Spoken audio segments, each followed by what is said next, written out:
naman itong wire na to. Kailangan natin tanggalin dito. Subukan mo.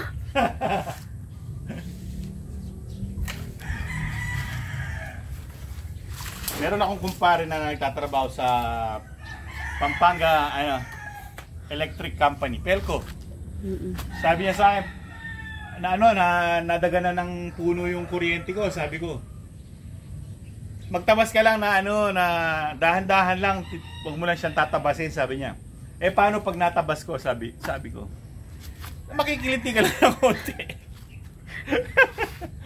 So well, mga kaibigan, ako nag-trim lang ng mga nakakainis na, ewan ko, ano ba tawag dito? Baka alam niyo to. Oh. Ito na lang yung malapit. Ito na lang yung malapit ko yun. Oh, ito. Hindi naman siya puno, parang ganyan lang siya, bush. Kaya na may bunga siya. Bunga wala naman a flower. Oo nga no. Bunga yan. Ay, bunga. Kuto. Ah, hindi. Puto. Bunga ya? Hindi, bulaklak. Bulaklak. So well, mga kaibigan, may nagtatanong nga pala sa mga pens namin doon yung mababa. Pero bago yun, papakita ko sa inyo yung mga luma naming mga fly pen. Kasi yung mga mahabang pen na yun, ganito dati yun. Fly pen siya. Tapos, kinonvert na mababang, parang run pen ang dating. Pero hindi naman run pen kasi ganyan lang siya kahaba eh. So, ang isang ganito, nakakagawa ng dalawang ganon. Parang pinuputol ni Tito yan eh. Si Tito may pakanan yan eh. Nung masyado nang marami yung mga tandang na overproduction sila, ginawa nilang yun, parang tatluhan. Hinahati sa gitna, tapos nilagyan ng dalawang partition. Naging tatlong compartment siya. Overproduction sila. Dati pa meron pa silang manukan dito. So yung mga tipi na yan, mga remnants na lang nila yan. Sa kanila yan eh. Ako na lang ang nagmana. Si Little Miss. So ito yung mga unang fly pens. Pero dati ito, pasensya na kayo, marami lang hinahayaan ko kasing mag-recover muna yung loob. Dahil sa matagal na nalam na niya ng manok, syempre, yung mga ipot-ipot dyan. So, hinayaan ko muna tumubo yung mga damo para, kumbaga, yung ipot maano muna ng mga damo. Mapakinabangan, ma-convert muna. So, okay lang yan. Pag naglagay ako ng manok dyan, uubusin naman nila yung mga dahon-dahon na yan eh. Ito, plastic coated to nung una. Makikita nyo. Ngayon, kalawang coated na. Ayan. Nabakbak na yung Yan yung mga green, no? Nabakbak na yung pinaka yan. Ito. May mga green pa dito. Nabakbak na yung pinaka-coating niya. Ayan, yan may green. Dati, ganito yung mga nabibiling mga fly pens. Malalaking ganyan, malalaki. Ngayon, medyo maliit na. Katulad nito, kung mapapansin nyo, yan yung pagkaka... Ito yung luma. Mga unang panahon. Ito na yung mga bago. Pero ito, galvanized, hindi ito plastic coated. Pero kung mapapansin nyo, mas makapal yung materyales nito. Itong galvanized. Ito, manipis. Pero pag kinoted, syempre, magiging kasing kapal nito or mas makapal pa ng konti. Pero yung mga coated ngayon na nabibili, na fly pen, ganito rin kalaki. Pero medyo malambot. Manipis na siguro yung mga ganito sa loob. Siyempre, di mo naman ganong mapapansin dahil makapal yung coating.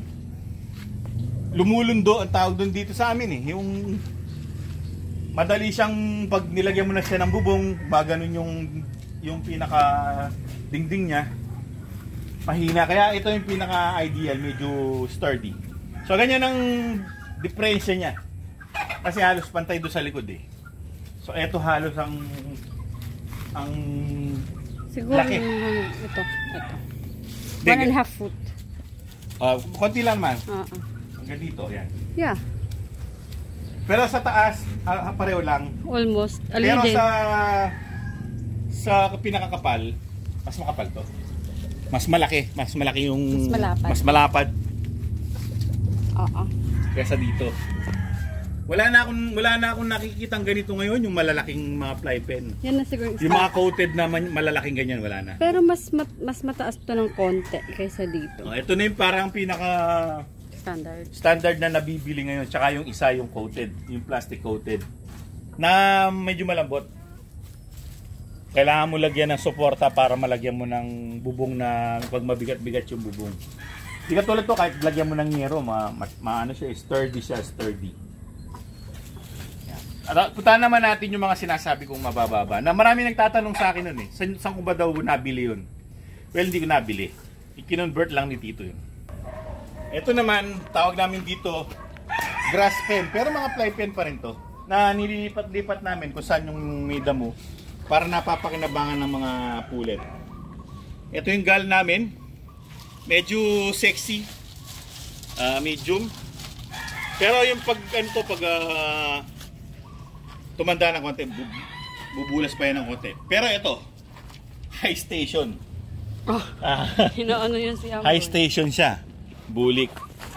Katulad ni Rudy, high station si Rudy. Matatangkad talaga yung mga bulik na yun. Healthy yun, napakagandang inahin. Oh, pag mag-inahin yan. So ito, tawag namin dito, grass pen. Tatlo. Tatlong pati yung isa doon. Nililipat-lipat namin kung saan yung madamo. Tapos dito, kinonvert namin na breeding pen itong mga fly pen na to. Mga ano na yan, parang fix na yan dyan sa lugar na yan. Yung sahig na lang ang inaayos kapag kunwari naglilim na, tapos nagsisiw na, natanggal na namin or tapos na yung breeding, aayusin mo na yung sahig, ahayaan mo na ng konti para maka-recover yung lupa. Tapos sasalangan na lang ulit ng bagong pair. Ano yung permanent na yan dyan? Bali, 6 yan hanggang dun. 4 dito, 2 dun sa dulo.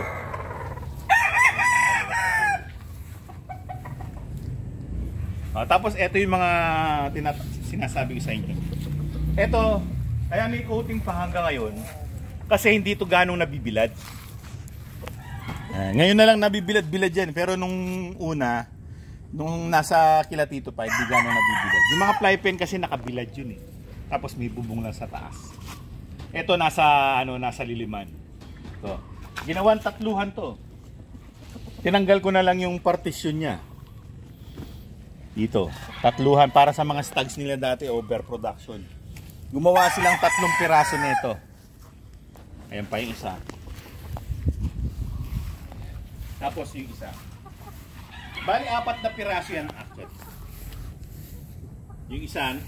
Yung isa nadaganan. Nagdaganan ng puno nung may bagyo.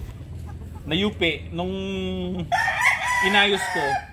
Hindi na ganong maganda yung sobra kasing ano siya, yung parang pipit. Lukot siya eh.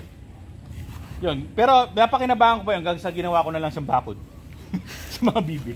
Nandun sa mga bibi, ginawa ko na lang siyang bakod. Ayan yung mga breeding pen. Ito ay isang pinaka-run pen ang tawag eh. Pero maiksi.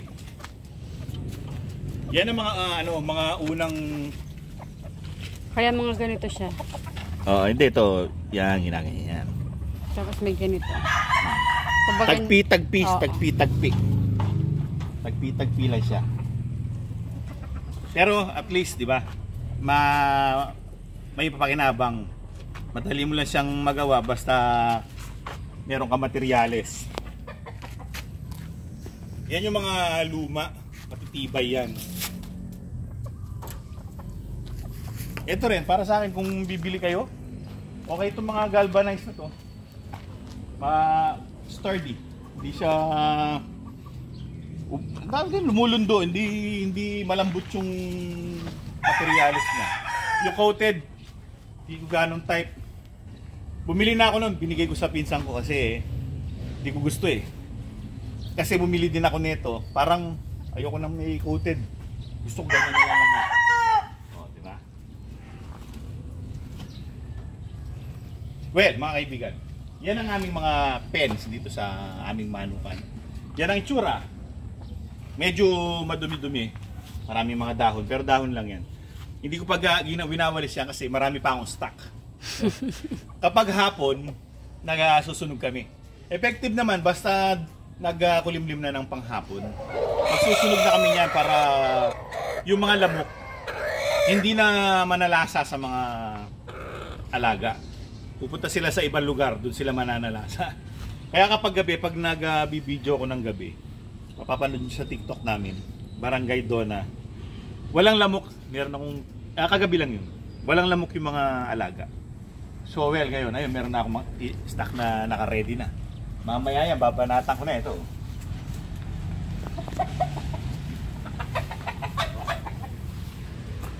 Pero banda dun, hindi pa yan masusunog kasi mga basa pa yung dahon ng nyug eh. Banda lang dito. Kakalaykay ko lang. Paunti-unti lang kasi yung saktong panghapon lang. Pausok-usok lang naman. Well mga kaibigan, yan ang aming mga pen sa mga nagtatanong kung saan ko nabibili to. Hindi ko nabili yan, ginawa lang yan. Dati yan mga lumang mga fly pens na plastic coated. Well, hanggang sa susunod na episode. Maraming salamat sa inyong panonood. Alam. Alam!